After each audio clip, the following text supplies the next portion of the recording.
याच्यावरती सुद्धा ते संख्यागणित की आकडेमोड सुद्धा खूप इंटरेस्टिंग आहे। ती सुप्रीम कोर्टात दाखवण्यात आली, करून सांगण्यात आली की जर का शिवसेनेच्या XYZ आमदारांवरती अपात्रतेची टांगती तलवार आहे तर मग सभागृहाच्या संख्याबळाचं काय, शिवसेनेकडे किती आमदार शिल्लक राहतात, काँग्रेस राष्ट्रवादीची साथ मिळून त्यांचं सरकारचं बहुसंख्येचं गणित हे पूर्ण होतं का, आणि दुसरीकडे भाजप सत्ता स्थापनेचा दावा करू शकते का, कारण त्यांच्याकडचं संख्याबळ अपक्ष आमदारांना एकत्रित धरून गृहीत धरून नेमकं किती होतं। प्रशांत, त्या आकडेवारीबद्दलही सांगशील की जी आकडेमोड सुप्रीम कोर्टात करण्यात आली आहे सगळ्या संख्याबळाबद्दलची?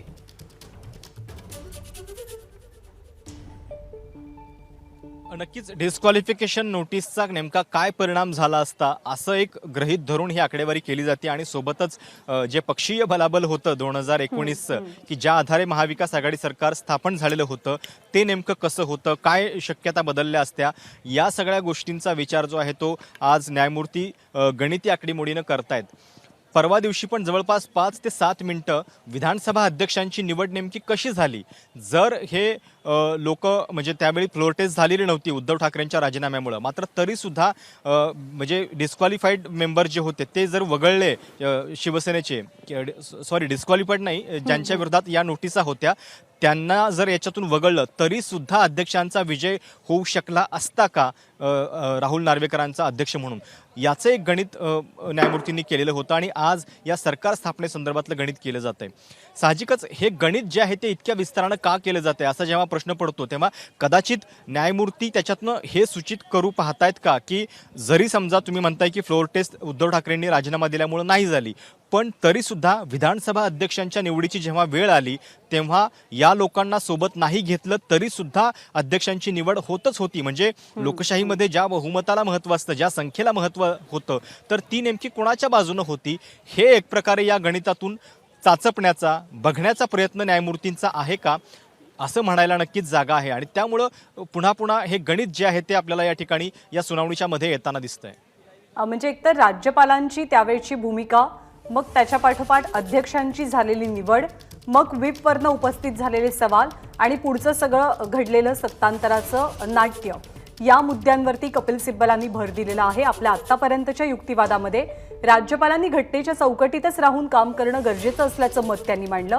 त्यांच्या युक्तिवादातले प्रमुख मुद्दे आहेत हे निर्णय अध्यक्षांनी घ्यावा की नाही हे आता पाहण्यात अर्थ नाही, हा अपात्रतेसंदर्भातला निर्णय ज्याचा उल्लेख सिब्बलांनी केला, याच कोर्टानं अपात्रतेचा निर्णय घ्यावा अशी विनंती त्यांनी कोर्टात केली।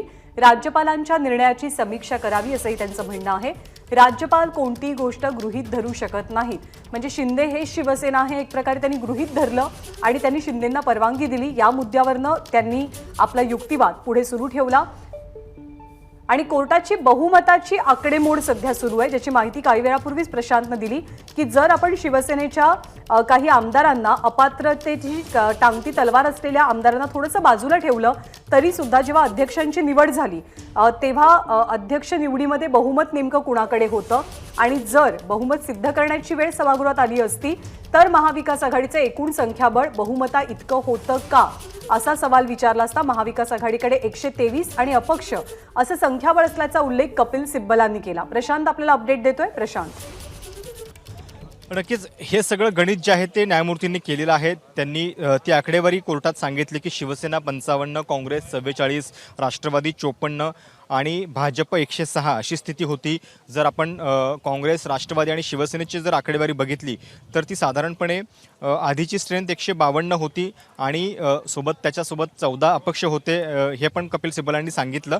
पण हे जे सगळे आमदार सोडून गेले ते जर वगळले तर त्याच्यानंतर तुमची संख्या जी आहे ती 118 वरती येते आणि ही 127च्या मार्कच्या बिलो आहे, हे न्यायमूर्ती धनंजय चंद्रचूड यांनी सांगितलेलं आहे। त्यामुळे एक प्रकारे हे गणित जे आहे ते वारंवार केलं जातंय की हे इतक्या मोठ्या संख्येने जे शिवसेनेचे आमदार अंतर्गत विरोधामुळे वेगळं पाऊल उचलत होते ते जर सोबत नसते तर काय झालं असतं, याचा विचार जो आहे तो या गणितातून न्यायमूर्ती करताना दिसत आहेत। बरोबर आहे, बहुसंख्य आमदारांचा पाठिंबा नेमका कुणाला होता, कारण या परिस्थितीमध्ये नवं सरकार अस्तित्वात येण्याच्या पलीकडची गोष्ट ही आहे की आधीच एक सरकार अस्तित्वात होतं, त्यांच्या विरोधात कोणताही अविश्वासाचा ठराव नव्हता, काही आमदार फक्त बंड करून किंवा नाराज होऊन त्यांच्या सांगण्यानुसार दुसरीकडे गेलेले होते आणि ते जेव्हा इथे एकत्रित आले आणि त्यांनी पत्र सादर केलं तेव्हा नेमकं काय झालं त्याचा हा युक्तिवाद आहे।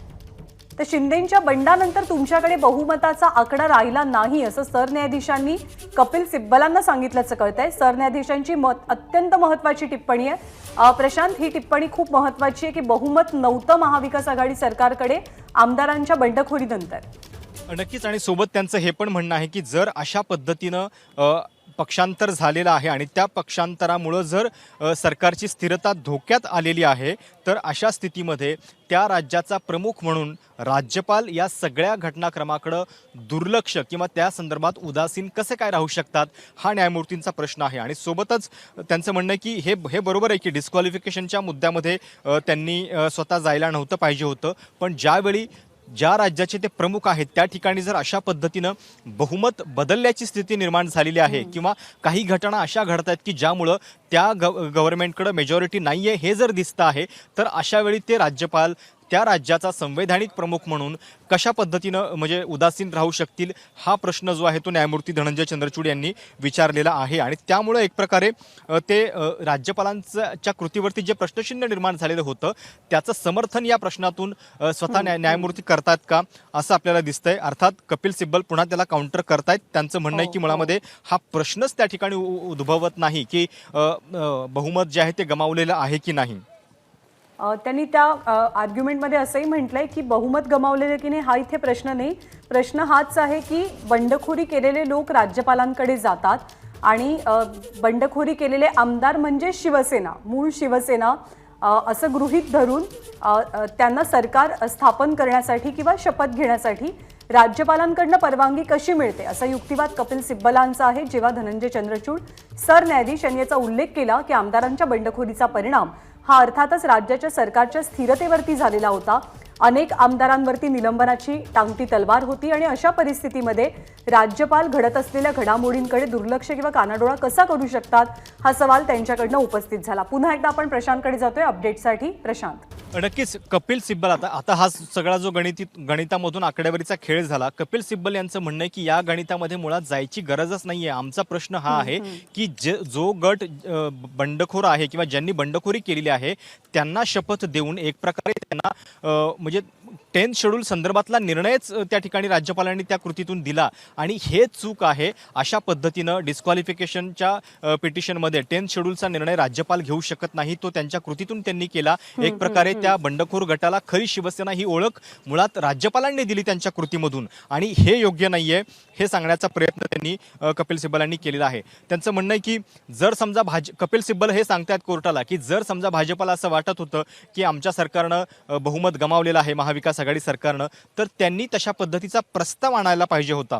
त्याच्यावरती न्यायमूर्ती धनंजय चंद्रचूड पुन्हा विचारतायत की म्हणजे जोपर्यंत अशा पद्धतीचा प्रस्ताव येत नाही तोपर्यंत राज्यपालांनी कुठलीही कृती या संदर्भात करायला नको होती का? तर कपिल सिब्बल यांचं म्हणणं आहे की हो, जोपर्यंत असा प्रस्ताव येत नाही तोपर्यंत राज्यपालांनी कुठलीही कृती जी आहे ती करायला नव्हती पाहिजे.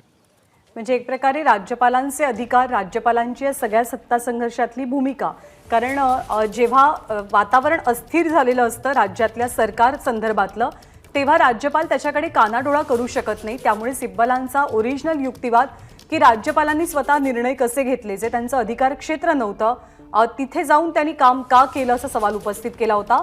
तर बहुमत नाही असा प्रस्ताव भाजपनं का मांडला नाही असा मुद्दा उपस्थित करत सिब्बलांनी आणखी एक प्रश्न उपस्थित केलाय आणि प्रस्ताव जर नसेल तर राज्यपालांनी निर्णय घेऊ नये का असा प्रतिप्रश्न सरन्यायाधीश त्यांना विचारतायत. प्रशांत, हा एक इथे महत्त्वाचा मुद्दा आता चर्चेत येतोय की कुठलाही अविश्वासाचा प्रस्ताव सरकारविरोधात आलेला नव्हता, सरकारला बहुमत सिद्ध करायला सांगितलं गेलेलं नव्हतं. त्याआधीच या दोघांनी राज्यपालांकडे जाऊन परवानगी मागितली. या संदर्भातलं आर्ग्युमेंट कसं सुरू आहे सध्या कोर्टामध्ये? कपिल सिब्बल हेच सांगतायत कोर्टाला की इथं कोणाच्या बाजूने किती होते, मेजॉरिटी धोक्यात आली आहे का, या सगळ्याचा विचार महत्त्वाचा नाहीये. सगळ्यात महत्त्वाचा मुद्दा हा आहे की हे सगळे लोक जे आहेत 39 लोक हे अजूनही शिवसेनेमध्येच आहेत, पक्ष आम्ही सोडलेला नाही असं जर ते म्हणत आहेत तर एक प्रकारे त्यांच्या फुटीला संवैधानिक मान्यता राज्यपालांनीच दिली, कारण त्यांनी त्यांच्या म्हणजे शिवसेना पक्ष होण्याला त्यांच्या अस्तित्वाला मान्यता देत त्यांना शपथविधी जी आहे ती दिली आणि त्यामुळे एक प्रकारे या अधिकार क्षेत्रामध्ये राज्यपालांनी जिथं त्यांचा अधिकार नाही आहे त्या ठिकाणी हस्तक्षेप केला आणि राज्यपालांनी करायला काय पाहिजे होतं तर त्यांचं म्हणणं आहे की जोपर्यंत डिस्क्वालिफिकेशन संदर्भातला निर्णय होत नाही तोपर्यंत राज्यपालांनी थांबायला पाहिजे होतं. जेव्हा हा डिस्क्वालिफिकेशन संदर्भातला निर्णय होईल त्याच्यानंतर त्यांनी कृती जी आहे ती करायला हवी होती. आमदारांच्या डिस्क्वालिफिकेशन संदर्भातला तर मुद्दा आहे, परंतु बहुमत नाही. आत्ताच्या सरकारकडे बहुमत नाही. हा प्रस्ताव भाजपनं म्हणजे तत्कालीन विरोधी पक्षानं का मांडला नाही आणि अपात्रतेच्या निर्णयापर्यंत राज्यपालांनी निर्णय घ्यायला नको होते असं कपिल सिब्बल यांनी स्पष्ट केलेलं आहे किंवा तसा युक्तिवाद त्यांनी कोर्टात सादर केलाय.